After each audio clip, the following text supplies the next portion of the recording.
Welcome back, everyone. Or if you're just joining us for the first time, thanks for joining us. We are here to present this morning on our my favorite title, because it goes on Adrienne's CV, and I love that. Do you even debrief, bro? I just would like to note that it was the nurse who thought of this title, not the paramedic. It was the nurse who came up with that. Just saying.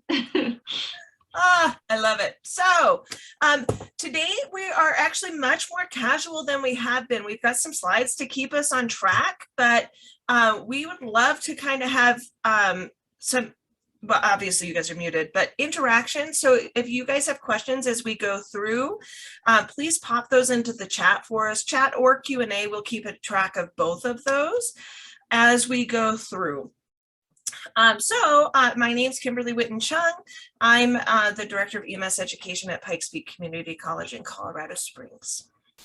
Sorry, Adrienne, I got you right. Oh, no, that's okay. I mean, today's presentation is really the equivalent of a couch conversation. So if you've ever been to a conference where it's kind of those little sofas that they have sprawled out across the conference center where you try to get these little 10 or 15-minute conversations in, that's kind of the equivalent. So if you don't have a cup of coffee, yeah, I did it. I went there. It's my Christmas mug. But if you don't have a cup of coffee, go get you one, come back, get cozy, comfy, because we're going to talk about debriefing.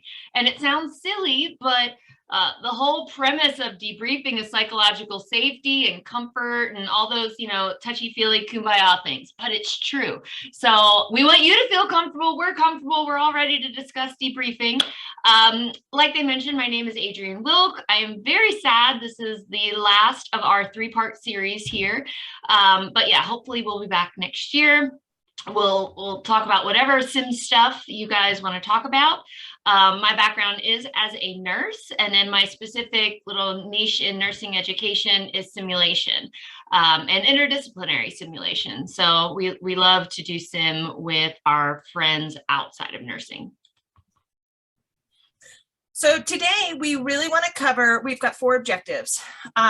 First, as always, we cover current practices for simulation review. Second, the purpose of this conversation is debriefing, and specifically the metacognitive learning that occurs during debriefing. We're going to discuss the requirements for compliance with the healthcare simulation standards of best practice, specifically the simulation debriefing standard. And then we're going to talk about some theory-based debriefing methods that are available for your use in simulation. So there are some key terms that we just wanted to get out here because hopefully if you've been along the journey, the sim journey or the webinar series with us, these are not new terms to you. And again, it's the fancy official version, but simulation is any time that you are recreating a realistic situation or environment with the intent of allowing a person to practice and to learn, and it may even be to assess and evaluate. Fidelity, I threw this one in there, particularly because when we talk about simulation, we talk about its fidelity. And usually when we say fidelity, people refer to the mannequin. How fancy is your mannequin? How many bells and whistles does your mannequin have? And that's really not the totality of what fidelity is. Fidelity extends out to how realistic is the entire environment. Yes, you want a mannequin that is as realistic as possible, but you also want to have all those other environmental factors, such as clothing, smells, feel, taste. If it's, smoky in the air, you want them to be able to have all of their senses, have that realistic input in there. And Kim has some lovely smells that she can discuss.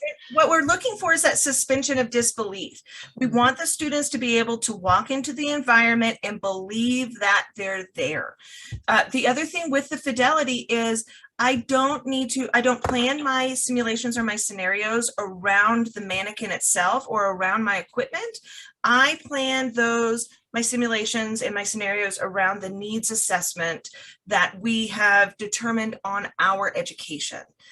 our educational needs. And then we put in the equipment, the mannequin, the scenario itself, the equipment, everything itself around our educational needs. So some of the things that we've run into are people, because obviously those high fidelity mannequins are really expensive. And it just because you don't have access to those high fidelity mannequins does not mean you cannot run simulation. It also doesn't mean that you can't effectively debrief. You absolutely can. Your students can still achieve effective simulation and most importantly, quite frankly, effective debriefing, no matter what equipment that you have. Absolutely. And so what the whole point of our conversation is today is to kind of compare and contrast what is feedback and what is debriefing, because I'll even admit myself, I kind of use those terms interchangeably, and they're not really the same thing. Feedback is a part of debriefing, but feedback in and of itself isn't a full debrief where you get into everything. So feedback, it is kind of that dialogue back and forth between a learner and an instructor or a mentor, but it sometimes tends to be one directional where I'm telling you what you did right, what you did wrong. I may get a little bit back from you in terms of a response, but it's not a deep dive. Debriefing, on the other hand, is a deep, deep dive into not only the what you did right and what you did wrong, but the why you did what you did, what informed that choice. Are you sure? It's like Who Wants to Be a Millionaire? And are you sure? Is that your final answer? So debriefing is a much more robust process, and it takes a long time. So we're going to talk about that as we move forward. But really, those two terms are not used interchangeably or shouldn't be used interchangeably moving forward. But the point of debriefing is to allow the student to reflect and to think.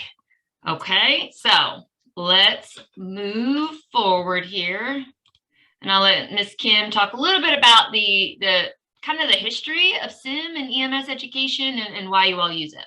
And so one of the things, one of our challenges, and you'll hear me say this again, one of our challenges in EMS is we don't publish in the US. And so without published literature, it is very challenging for us to pull, this is what we're doing. And these are the results. So we can say anecdotally, I can say anecdotally that this is what my program does, this is what the results are, these are great. Obviously our paramedic programs are KHEP accredited, but I don't publish my results either. And so I can't go to the literature, which is the gold standard, and say, these are the outcomes from the way that we run simulation. And quite frankly, I suspect that most of you are the same way that I grew up in EMS education. The way that I ran simulation or scenarios is not the standard, the healthcare standards, formerly ANASCL standards, for simulation education. So the way that we're using Sim now, number one, some programs use simulation because we have limited access to clinical sites, which is an increasing problem. Not only do we have limited access to clinical sites, we also have limited access to specific populations, pediatrics, OB. Additionally, we have a theory practice gap in our clinical sites. So we have a pretty broad scope of practice specifically with paramedics, where the paramedics learn all of these skills in the classroom. And then when we put them into a clinical site, they are not afforded that opportunity to practice that entire skill set. And, if we're talking about something like a surgical crike, I mean, how many paramedics even do a surgical crike in their careers? So that theory practice gap, it's important to actually continue to practice that during simulated events, which actually goes on into the maintaining competence. In the literature, what we do see is that other professions, when they consider using EMS in scenario or in simulation, they think of us during MCIs. They don't actually, one of our, Adrienne and I's, in fact, our previous, our second webinar was on interprofessional education. And it's one of our big passions because we believe in de-siloing the education of healthcare. But it's hard to de-silo around EMS when the rest of healthcare education only thinks of us if we're going to run an MCI. It's hard to do that when they think, well, we only call the paramedics or the EMS providers when we, have this major event, but otherwise we don't need to incorporate EMS into simulation education. And that's probably the biggest thing. So fortunately, due to my husband's job, I move a lot. And every time I move, I kind of get to start over and do a thorough analysis of what kind of sim are you doing? Why are you doing it? And here, let's get you to standard. And so one of the first things that I hear when I transition folks to like the way of doing sim that is according to standard versus the way that they might have been doing it before is that, well, there's not going to be enough. There's no way they're going to make enough mistakes. We're not throwing enough at them. They're not going to have anything to talk about and debrief. And so when folks think of sim, even in nursing and other healthcare disciplines, but much like EMS, they think of like the boom, the big MCI, and all this craziness and mayhem going on. But that's great. Those kind of, like I said at the bottom, high stakes, lower frequency things are super important to simulate and to debrief and to learn from. But simulation is also really great for low stakes, high frequency things, the stuff that you're going to see day in and day out. And so what we found is when we allow our students to slow down and take a deep breath, basic skills, basic just therapeutic communication and not having like word vomit coming out and saying silly things to patients. It's amazing what we can find to educate our students on and to allow them to learn from, even when it's not this big, huge sim. It's just keeping it simple, keeping it at the basic level. So in terms of the word debriefing, and our next slide, I'm going to let Kim kind of go through because I don't want anybody clutching pearls if I'm talking about EMS history and practice. But in terms of the sim standards and what debriefing is and what it isn't, debriefing should be structured, should be consistent. So if I am running simulation, I make sure that anybody who is involved in sim at my sim center is familiar and trained on the debriefing method that we have chosen to utilize in our sim center. And that is for quality. I know that they are giving and delivering a quality product to the students, but then the students also know what to expect. They learn better when they know what's next and how we want them to respond and kind of what that flow is during debriefing. And again, if it's structured, we structure it to the way we want them to think, which is critically. It's consistent. They know that if they're doing a sim with me, they're going to debrief one way. And then if they move to the next station with Kim, they're going to debrief the same way. It is focused. It's not a broad free-for-all where we just kind of go in and talk about whatever we want or this little tiny thing that may have come up. It's focused, it's intentional, and most importantly, it is reflective. We want them to go back and we want them to think about their actions and to judge them critically as to why they did what they did, even if they did the right thing, which we're going to talk about in a little bit. But what debriefing isn't, it should not be divisive. This is not a finger pointing, you did this, you did that. Because if it is that, then it's unsafe. And like I mentioned in the beginning, the whole point of debriefing is psychological safety. I am not going to feel like speaking up if I know I'm just going to get hammered as soon as I say something, or if my fellow colleagues feel like, oh, wow, why would you say that? It is not a session to vent. It is not a session to gossip. Like, oh yeah, well, I saw so-and-so do that, or that last instructor didn't know what they were doing. And it's also not a place for lecture. You are not the sage on the stage. You are the guide by the side as the debriefer. So, and a lot of times we get into that rut And I am not saying that it is not a 5-star, should be on Google reviews effort. I mean, some of those lectures, they're great, but keep them in the classroom. Debrief is meant to be a kind of your learner-led process where you help them go through the steps, but you're not just lecturing at them. And that's hard for us as educators. We got to turn it on in the classroom and then turn it off in debriefing. And that's tough. So like I had said previously, I suspect most of you went through education the same way that I did, where we would run a scenario, we talk about it real quick afterwards, and we call it, and then we move right back into that scenario. And so that's kind of the hot wash, right? We do that after MCIs too, right? We just hot wash that scenario.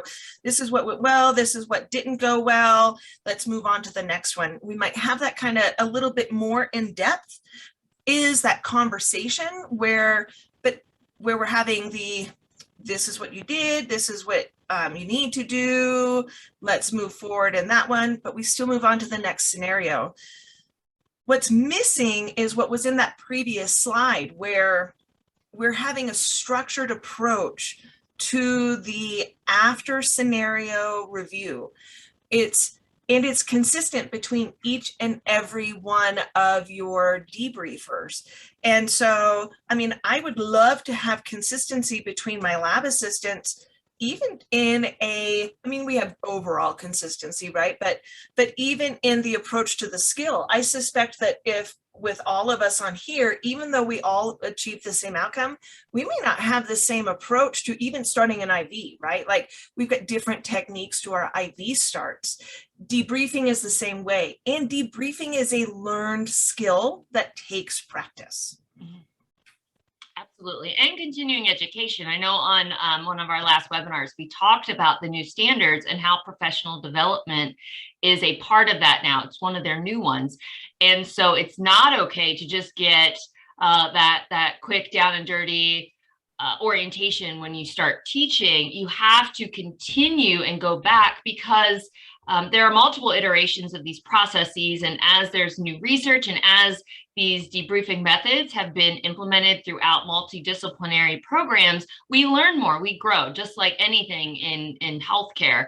And so it really is imperative that you not just kind of get that initial training and say we're good to go, that you keep going back and actively pursuing how to do it better.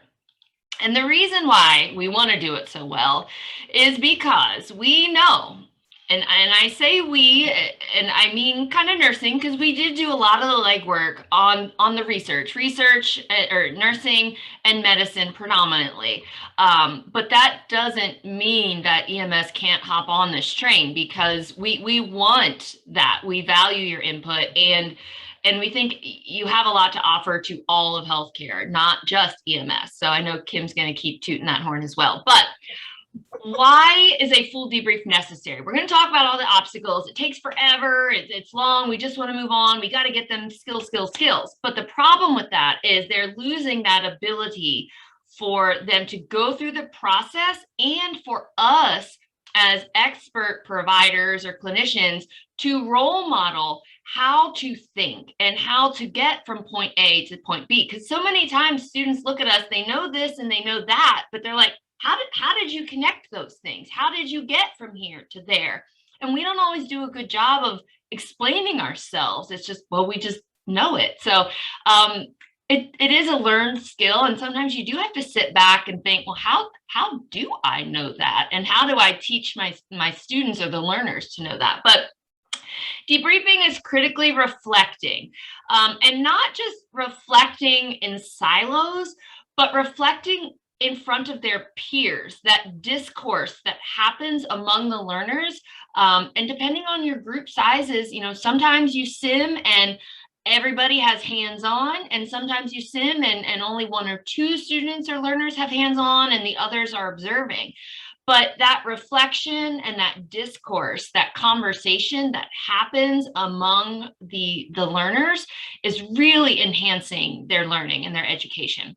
Clinical judgment, we want them to be able to make choices and to think about how their choices affected the patient. What was the patient response? Clinical reasoning, critical thinking, and at the bottom, every other buzzword out there in academia and healthcare right now. We know that debriefing helps all of those things. Reinforcing theory. Sometimes it's really great. I go back to that. Is that your final answer? To ask questions about what they think they know. Because they may not be as certain as what they think they are or you think they are. I have two examples of challenging assumptions. It's easy to ask our students, tell me why you made the choice to do blah, blah, blah, or what were you thinking when?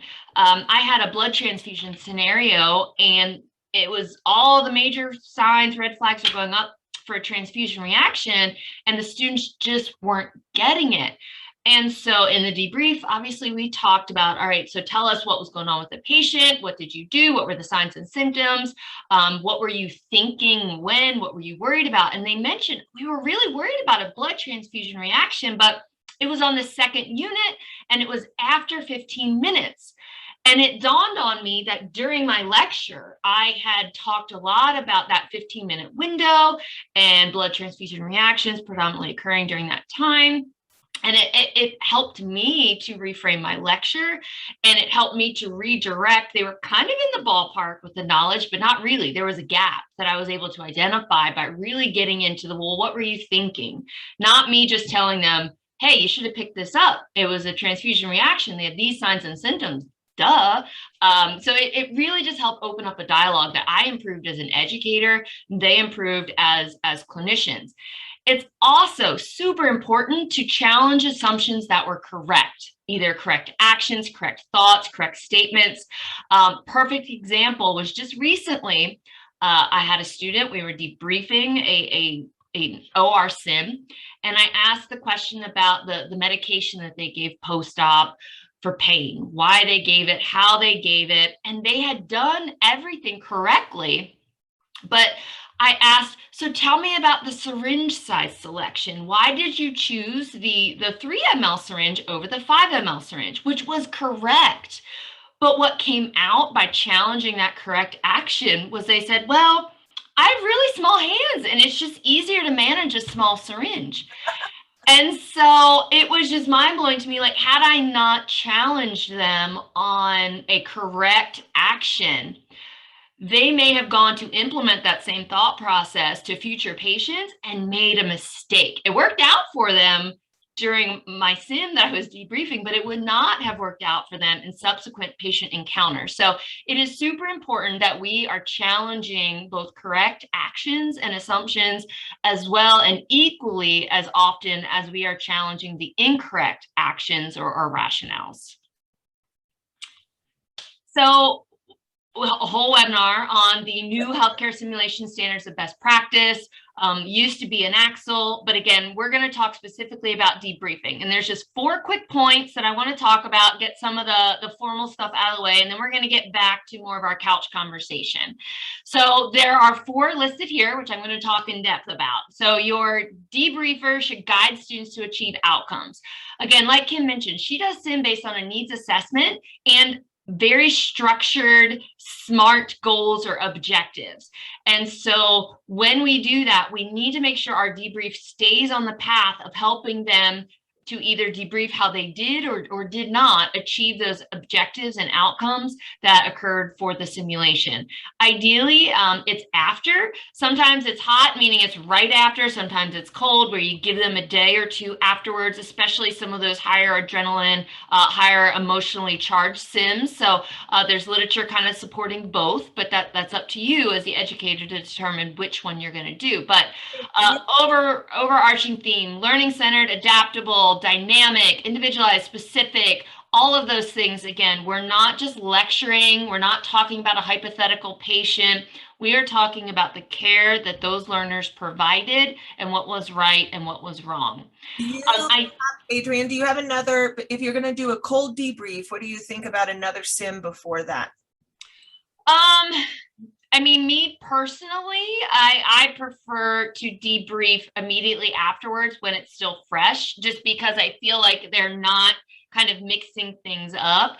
If it is cold, my personal preference is to not have multiple sims before, because it kind of waters down a little bit.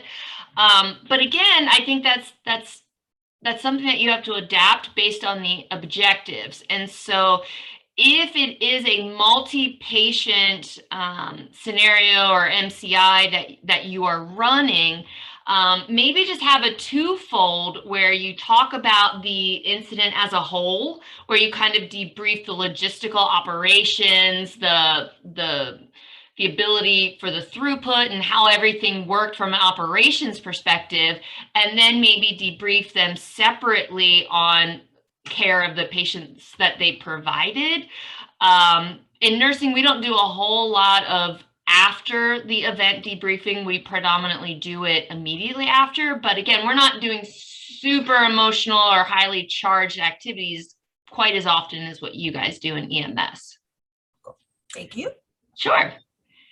So next, the debriefer should be competent in debriefing. They should obviously have the skills and be credible clinically, but they should also have those skills and credibility in giving feedback, in debriefing, and in guiding reflection. So if you're known as the super hypercritical that's going to find something wrong with everything, think about that and think about providing feedback both on the correct actions as well as the incorrect ones. And take that step back, turn off the lecture, and guide them through that reflective process. Pursue professional development, provide students with adequate time. Again, it's hard to redirect our thought process that, well, the sim is the most important. Debrief, we'll get to it if we get to it. It's reversed. All the learning happens in the debrief, not in the sim itself. Use a Socrative approach. Don't give them the answer. Ask a whole bunch of, could you elaborate further? Is that true? Is that always true? Are you sure? Can you provide me with more detail? How is that connected? Asking those open-ended questions, that's what's going to get you the good stuff. Active listening, neutral demeanor, silence to encourage participation. That's all on us again. And then providing that unbiased critique of performance focused on both positive and constructive. Sim is great because we're used to talking about self-analysis. How did that individual learner do? We talk a little bit about team. So if there's more than one learner that had hands-on, that's great. But it also provides us an opportunity to talk about systems as a whole. How did that entire chain of custody for the patient work out? How did all of the disciplines working during that interdisciplinary sim work out for them? And even if it wasn't an interdisciplinary sim, you can still discuss how, if there are breakdowns or alterations in the functions of other disciplines, even that weren't necessarily involved in that sim, how that might affect the patient's outcome. So to really promote that analysis, you do want to have it in a private, confidential location. And location might be an issue with EMS because you guys are out in the field. You might not be in a cozy classroom or sim lab environment. Incorporate multiple points of view. The instructor's point of view is not the only important one in the room. Everybody has a say. Focus it on behavior and outcomes, not personalities. And then, again, guiding the students toward comprehension. So this is the last one. It is kind of, it's based on a theoretical framework. So in order for debriefing to be done according to standard, it has to be researched. It has to be tried and true. And that is sometimes difficult if folks are lacking education on what debriefing frameworks are theoretically derived and grounded in research. And so, because we don't want to do more harm than good. And so all of those things allow for flexibility. You can read them there. I'm not going to read the slide to you, but the reason why we want that is because, again, we don't want to do more harm than good, and we want to get the biggest bang for our buck during debrief. So there are a couple different examples of theory-based debriefing models that are out there. I'm going to talk about a lot of them. I'm not going to go super in depth. A lot of these are copyrighted, so I can't be out here teaching the general public about how to utilize each specific one. But there's a ton of research online. A lot of the creators are more than happy to provide you with that education or to provide you with the resources. Tons of articles are out there in the literature to support and educate you on how to conduct these methods. But we're going to talk about a few of them. So the first one is kind of the gas and the plus delta method kind of combined. Plus delta is just that basic what went right, the plus, and the delta, what went wrong. And in the gas model, that's where you gather the information, then you analyze it, and then you kind of summarize it at the end. And so, Kim, correct me if I'm wrong, but this was kind of what you guys had done historically. To a degree, it was, yes. And one of the things that I want to add on this, first off, you have to find the debriefing model as Adrienne goes through these. Listen to the ones that will be like, I think this might work for me, or I think it might not work for me. And then, and obviously time is going to be a critical component as we get into that. And then you can request permission to use them. Like Adrienne said, they're happy to help you use those. The other thing that I really like in the debrief method is the use of color. Oh, yes. I really like the use of color. It really helps those visual learners. Yes. And so that one is particularly in Debriefing for Meaningful Learning, which is the last one, because that's the one I personally use and have fallen in love with over the years. So I'm going to talk about that one at the end. So yes, but you can see there are a variety of dry erase board marker colors there. And it kind of goes back to location too. Ideally, for our visual learners, we're throwing up everything on a whiteboard and we're using colors, and that really enhances the learning, and we can just draw all over it. We can make connections, circle, underline, we can put new knowledge on there. And that is an ideal situation if you are in an actual learning setting. If you are out in the field, it's obviously not going to be quite as feasible. Keep a 3x5 whiteboard on the rig or in your car or something, so that if you do find a little hallway to kind of debrief in or to sit down and take a moment, you have that option to bring in the visual aspect, because it really does. Or dry erase markers, because dry erase markers come off really nicely on the side of the back of the ambulance. It wipes off really well. Yes. I was thinking that, but I didn't know for sure, so I didn't want to say. Yep, I will tell you, it'll wipe right off. Great. Debriefing with good judgment uses advocacy inquiry. So that's basically a process where you say, I noticed that XYZ. What do you think was happening to the patient at that time, the actions, and then what's the result? So what do you think, and then I agree or I disagree, and kind of, again, it's a very structured way to walk through that. Debriefing with good judgment comes out of CMS at Harvard, their Sim Center there. So there's tons of research out on the internet about that, and they have a very good evaluation model and rubric that kind of goes with this particular model.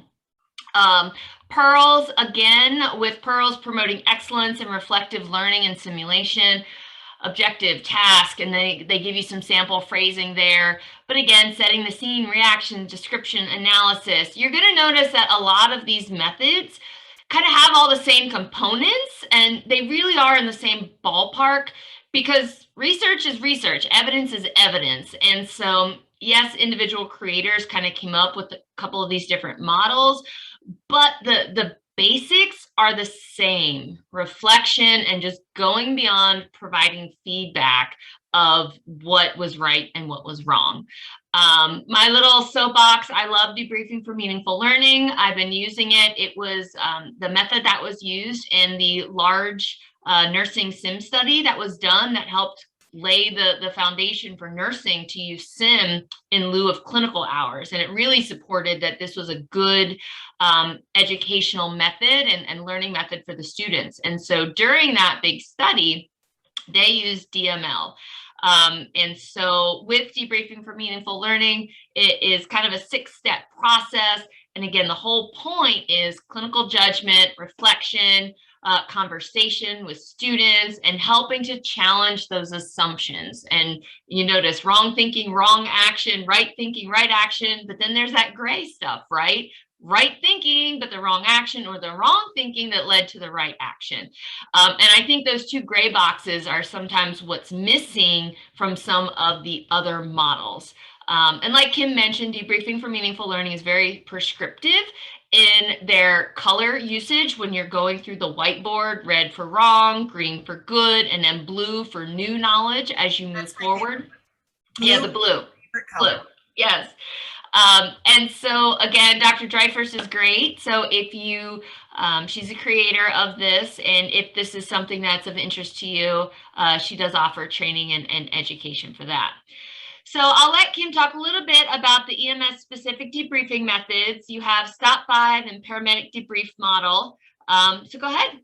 Yeah, so we've got the Stop 5.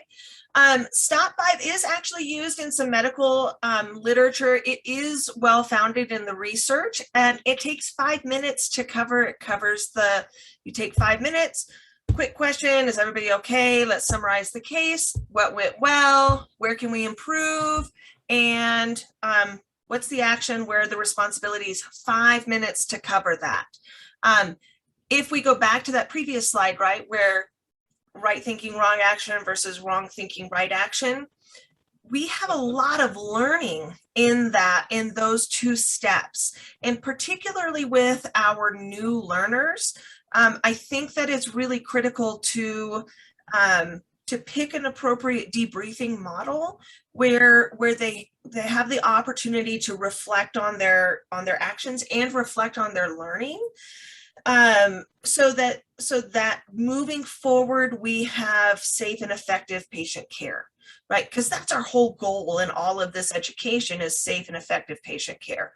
So perhaps in our more experienced providers, a Stop 5 is a more appropriate debrief model.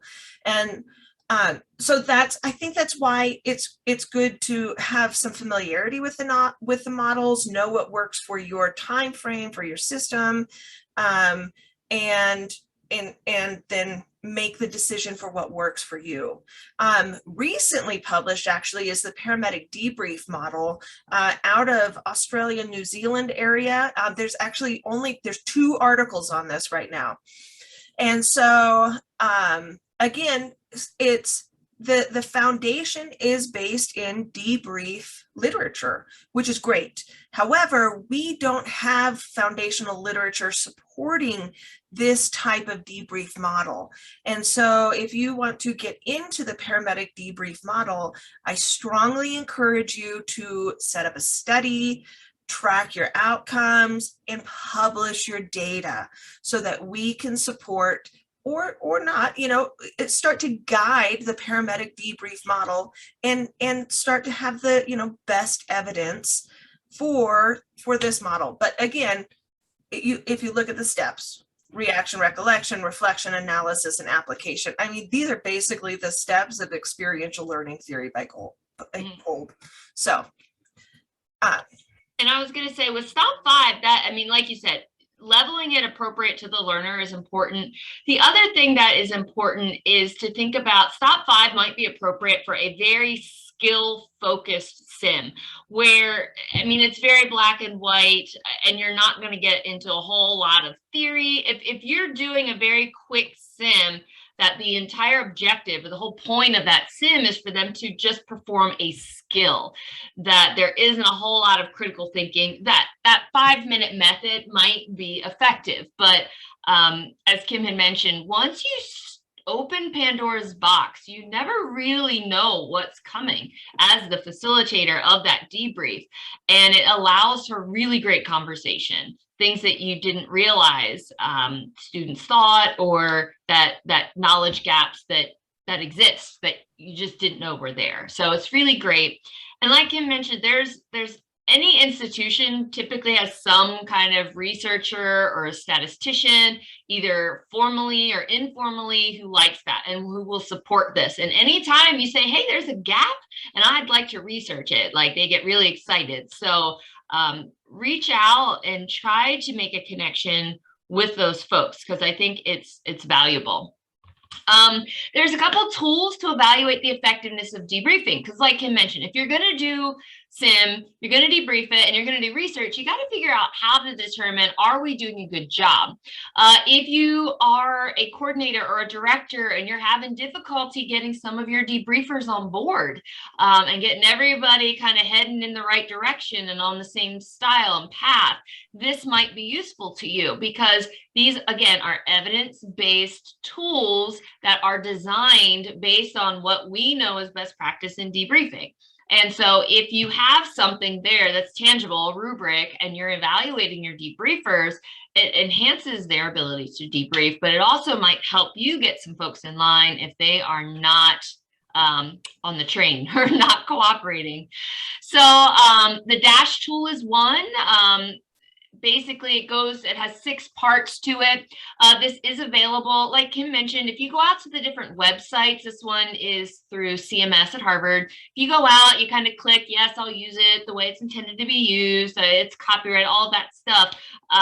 It's either a free download or the creators email it to you, but it is readily available for you. So you can see there's 6 different sections there where they kind of evaluate the effectiveness of the debriefing. And that's just one.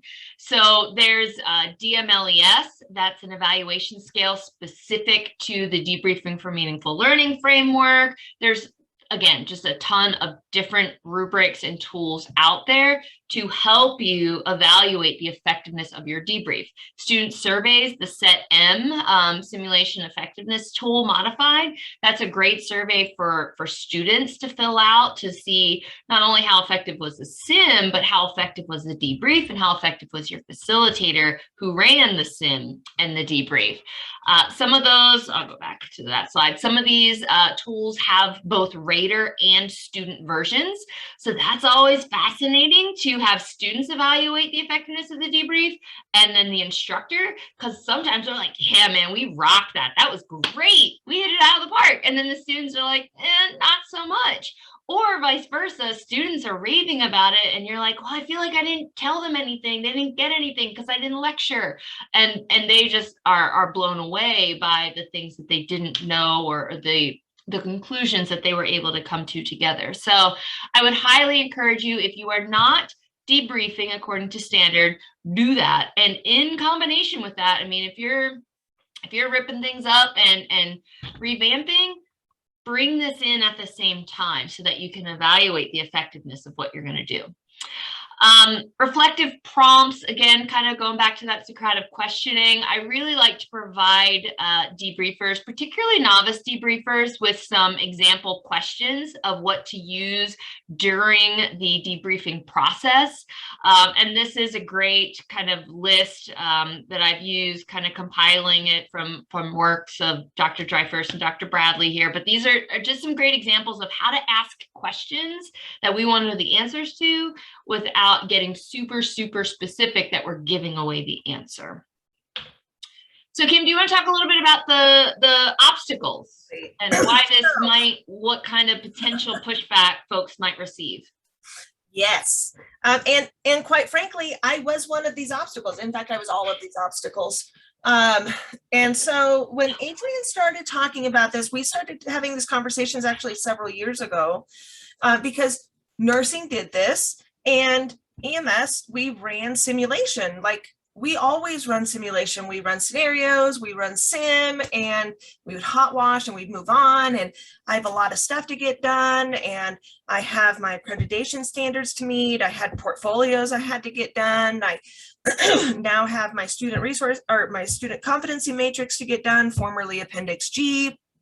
And so my very first hurdle was, I don't have time to accomplish this debrief. And standard has changed now, but it used to be that the debrief should be about twice the time that that the scenario ran. And we have run our simulations we run them for 20 minutes to match the integrated out of hospital scenario. So the students just get used to being in that sim time for 20 minutes, which meant that we debrief every sim for 40 minutes. And quite frankly, that's a pretty that's a pretty good debrief time. It gives students a good amount of time to get into the meat of what was going on in those simulations. And so I have to tell you, like, I had a lot of resistance to that. However, Kim's resistance to doing appropriate debrief is nothing compared to what the literature shows. And so just because I think like I can't make that happen in my classroom, I mean, I can't argue with the literature in nursing, the literature in medicine, the literature in other allied health supports the use of an appropriate structured debrief after a simulation, because that's where the learning occurs. And so, so that time to debrief, I mean, that really got, my resistance to that was derailed because I can't argue with the literature. Time to train the debriefers. This ties in with faculty buy-in, because I was resistant and my faculty was resistant. And I also have to get them on board with training. And so it's a matter of scheduling the time, making sure that people can make it, making sure that I've got time, because all of my faculty, or adjunct faculty specifically, also work in the field. And so I have to ensure that I am able to work around their schedules. People have busy lives. Like, people aren't just coordinating their lives around what Kim needs. So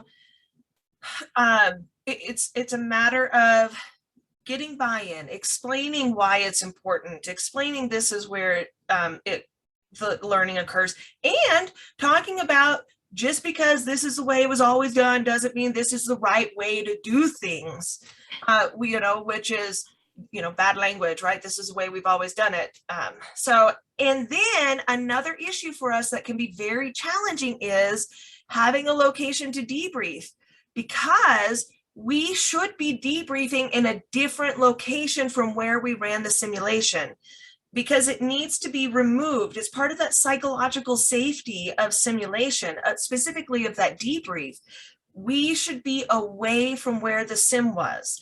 And we don't always have that option in EMS or any of healthcare, right? But EMS specifically, right? We don't always have that choice to move from point A to point B where we can run or we can have a safe conversation. Sometimes we might be in the same spot where we ran the sims. And so it's a lot of conversations. It's a lot of buy-in with your faculty, your instructors, your adjuncts, and it's buy-in with your administration, so that they can understand best practices in simulation, so they understand why you're asking for these things. You're asking for more time, which means you're probably asking for more money. You're asking for more space, which means you're asking for more money. And nobody likes it when you ask for more money. But you have to, if you show them the science, show them the literature, it's hard to argue with that. And I was really fortunate that Adrienne had already done the heavy lifting with nursing, and that had come in, and we were already running sim, and I already had my sim space and then we just had to incorporate the best practice of debriefing. You weren't that resistant. And the other key to training and faculty buy-in is food. Really that resistant. I was just like, I guess we'll do it. Bring food to training. Food always brings healthcare folks out. We'll come if there's food. Oh yeah, we definitely. And so Rio, maybe you'll be able to help us on this next part, but like any good debriefer, you always ask the question at the end, what's your biggest takeaway? And so I don't know if we can kind of take mute off of folks, or if we just want to do this strictly through chat, but we're genuinely concerned, and it's kind of twofold. A, we want to know what's your biggest takeaway from this webinar. If you've listened to any of our previous webinars, do you have any questions from those that you want us to revisit? And are there any other topics that you want us to talk about next year if we get to come back? So hopefully you feel like we met the objectives of today's presentation. We thank you. We've had a blast, and it's time for questions and takeaways. Yeah, so if you want to speak, if you just pop in the chat, I'll be able to allow you to talk through the panel over here. Great. Cool. I had seen one hand up maybe, but then it went down. Well, and we can hang out for a little bit, see if anybody has any questions. Yeah, but this has been fun. It has been so much fun. Thank you all so much. Oh, okay. So we have one question. How important debriefs are the methods are available? I don't know. I didn't know how in depth this went. So I'll take that one. So for us in nursing specifically, it's very prescriptive that we have to follow a certain set of standards. And those standards say that the debriefing methods that we use have to be theory-based. They have to have research. They have to have some kind of learning theory as the foundation of them, and then have been used and studied to make sure that they're tried and true. And so in terms of the methods that are available, I just used a couple of the examples that were from the standard itself that said these are some that we approve of, we have our stamp on. And so if there are other methods out there that are formalized that you use, maybe they just don't have quite enough of literature backing them yet to kind of get on that list. And so I would encourage you to consider, if you reflect on those debriefing standards and you feel strongly that it meets those standards, maybe you have a future program of research on your hands that you can help kind of elevate the status of that particular model to help disseminate it so that we can all benefit from it. So great question. One of the other, there will be a link available. NAEMSE will provide that. Oh, Rio just stuck it in the chat for you because she's amazing. Ruth had asked to be guided to see it. Briefing process, but we run into the challenge that everything's copyrighted. Copyrighted and students, and yeah, so that's actually something, even in my own training of faculty that I work with at my own institution, that's a problem that we have is finding a good recording. There are definitely components out there on YouTube, and different centers have some snippets of debriefing of what to do and what not to do. So there are some resources out there. What I can do is put, I'll put my email in the chat here. Shoot me an email, and what I can do is get you some of those links, because I do use some of those links in my faculty training that I do. But again, it is kind of debrief model specific, but we can definitely get you some resources. And if time would allow, yeah, maybe next time. And I posted the Harvard Sim link in the chat as Adrienne was talking, so you guys don't have to go searching for that one. So that's one quick link for you. Great. Yeah, I love when people have questions. They're awake. We haven't put them to sleep. All right. Any more formal? Loudest but informal.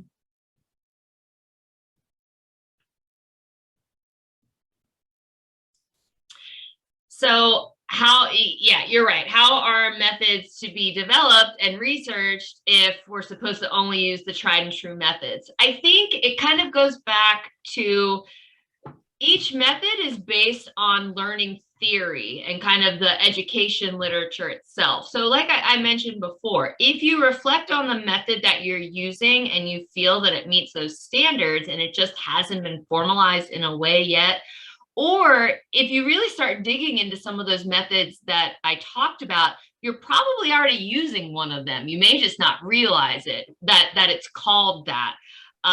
Because like I said, a lot of those methods, there might be some different nuances to each individual one, but the overarching themes are the same.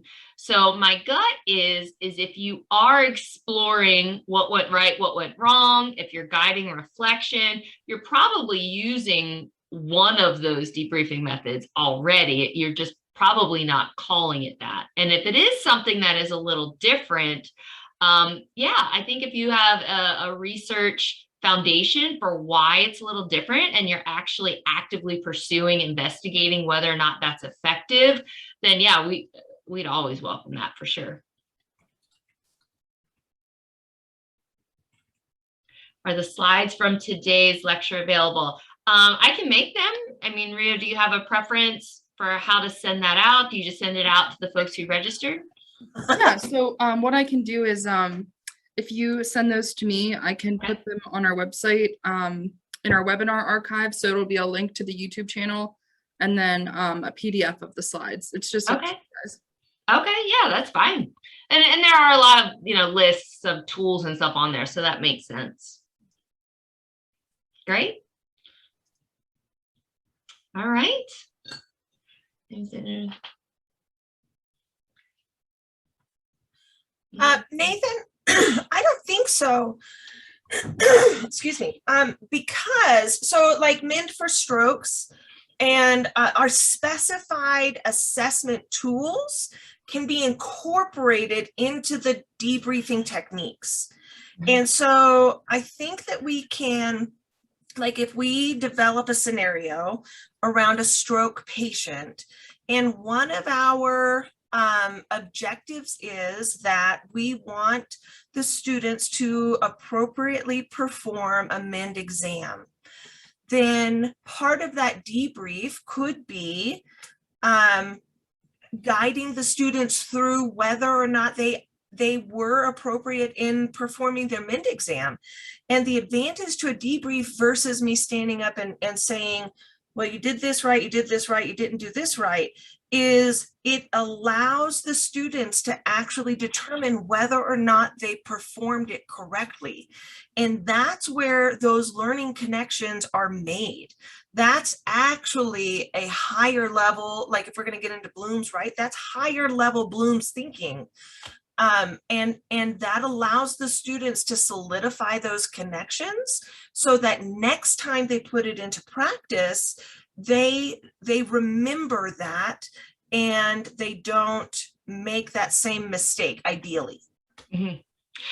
I don't want the assumption to be that we are not correcting them on incorrect actions. So with our brand new learners, we are much more heavy-handed in terms of guiding and trying to prod them along. By the time you're debriefing senior students, if they've had the use of a consistent debriefing method all along, they're basically debriefing themselves. They're comfortable, they're confident, they know the way that they should be thinking through their patient care and their prioritization, their actions and the evaluation of those actions. They know the drill and they're doing it, and somebody like, no, that wasn't right, or oh, you did that. So they become more confident and competent in that reflective thinking, that there's very little interaction until the very end that as the facilitator I even have to do, because they've been doing it for 2 years now. And they know and they feel safe, and so they enjoy it. So it definitely is leveled appropriately, but we're still, if we get to that point where they just don't know, there's a clear knowledge gap, you've used all of the tools in your educational hat, you've tried to get it out of them, there does come a point in time where you have to say, okay, this is what that particular component of that rubric or that assessment tool is, and then go back into the Socratic questioning. But we definitely do still correct anything. If they can't come to the conclusion or the answer themselves and you've tried, then we can still go in and interject for sure to make them safe. Rebecca, the form is an interesting and specifically Debriefing for Meaningful Learning, excuse me, uses the form as well.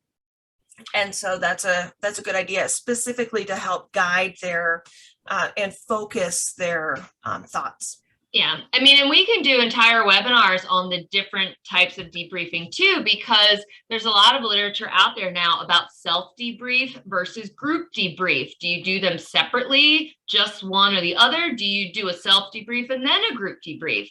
There's also a lot of literature out there about video-assisted debriefing. So us in the sim world, us sim geeks, like we love to record it and then play it back during the debrief. So there's even a lot of literature out there that discusses the advantages and disadvantages of using recordings during your debrief and how best to use those recordings. So this was just an hour presentation. There's so much, there's so much more that we could talk about. This is just kind of the foundation piece. But I don't know, maybe this is our next series. Yeah. So, no, great questions. Thank you all. I think we've exceeded our time actually. So thank you all for being here and your participation. We loved the questions. We loved having you all for the series. And we look forward to seeing you guys next year. Yeah. Yep, absolutely. Thank you all for attending. And as always, thank you both so much. And like you said, we'll definitely see you next year. All right. Thank you. Bye. Bye.